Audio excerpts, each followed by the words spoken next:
महाआरती यासाठी होती की ते बागेश्वर मठातले जे धीरेंद्र महाराज आहेत 26 वर्षीय, त्यांनी मागच्या वेळेला महाराष्ट्रात आले आणि तुकाराम महाराजांबरोबर काही विकृत वक्तव्य करून गेले. त्यानंतर आता महाराष्ट्रात आले मीरा रोडच्या इथे आणि त्यांनी साईबाबांच्याबद्दल जे आमचे श्रद्धास्थान आहे, हिंदुस्थानातील करोडो साई भक्तांचं श्रद्धास्थान आहे, त्या श्रद्धास्थानावर आघात करून गेले आणि विकृत वक्तव्य करून गेले आणि प्रसिद्ध पावल्यानंतर माफी मागितली.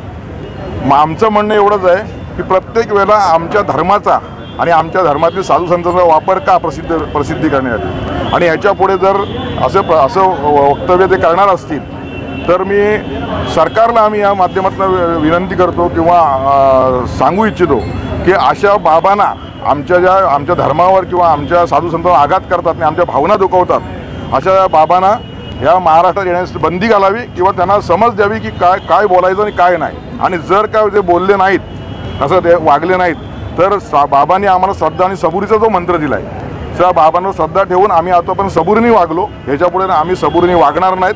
आणि ज्यावेळेला कायदा आणि सबुरी आमची संपेल आणि कायदा आणि सुव्यवस्थेचा प्रश्न निर्माण होईल, त्यावेळेला त्या अशा भोंदू आणि अविवेकी आणि अविचारी संतांना पाठीशी घालणारं सरकार आणि असं विकृत वक्तव्य करणारे ते बाबा हे जबाबदार राहतील, एवढंच मी या माध्यमातून सांगू इच्छितो. आणि यांचा निश्चित करण्याची महाआरती होती, सरकारला जागृत करण्याची महाआरती होती.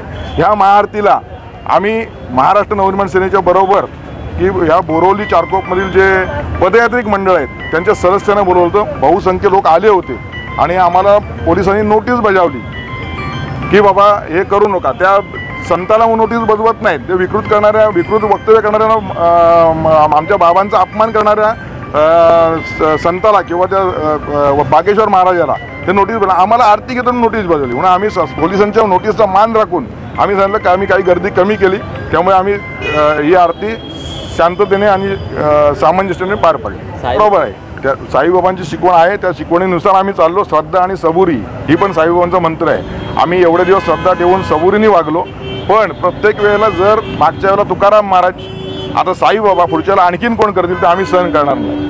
कारण माफी मागून ते प्रसिद्धी पावत आहेत, प्रसिद्धी पावल्यानंतर विकृत वक्तव्य करतात, प्रसिद्धी घेतात आणि नंतर मग माफी मागतात. त्या माफीला काय अर्थ नसतो. आणि असे जर विकृत वक्तव्य करण्यासाठी आमच्या संतांना किंवा आमच्या देवतांना वापरत असतील तर हिंदू म्हणून आम्ही पहिल्यांदा निश्चित करतो आणि याच्यापुढे असं झालं नाही पाहिजे. आणि झालं तो जवाबदार सरकार आणि ते बाबा.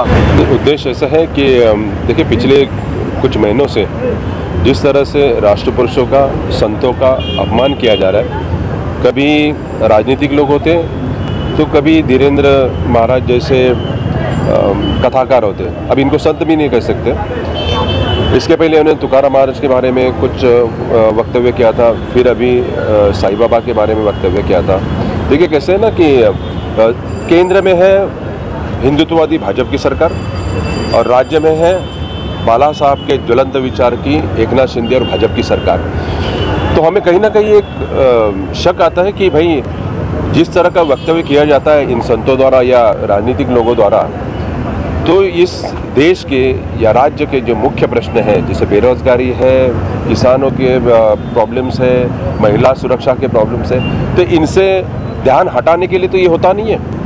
अगर सच में भारतीय जनता पार्टी या एकनाथ शिंदे की यहाँ पर महाराष्ट्र की सरकार हो या केंद्र की सरकार हो नरेंद्र मोदी की, क्या इन्हें इन बातों का कुछ भी मतलब फर्क नहीं पड़ता? जिस तरह से ये बयानबाजी हो रही है तो कहीं ना कहीं यहाँ पर जो लोगों की भावनाओं को ठेस पहुँचाने की कोशिश की जा रही है. अगर यही वक्तव्य किसी दूसरे धर्म के लोगों ने किया होता तो किस तरह का हंगामा होता, किस तरह के यहाँ पर हालात पैदा होते. तो मैं समझता हूँ कि केंद्र की सरकार और राज्य की सरकार ये दोनों को चेतावनी है. हम धीरेंद्र शास्त्री को चेतावनी देंगे कि वो कथाकार है.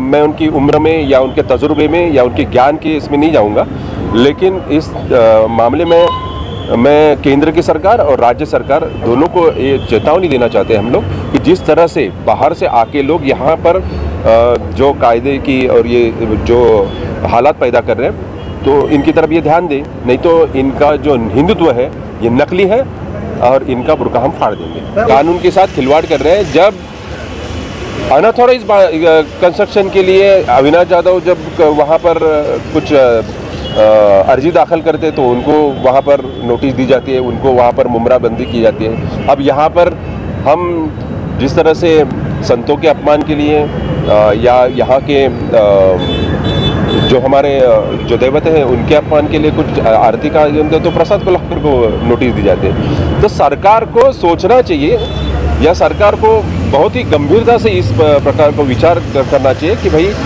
आपको राज्य किस तरह से चलाना है,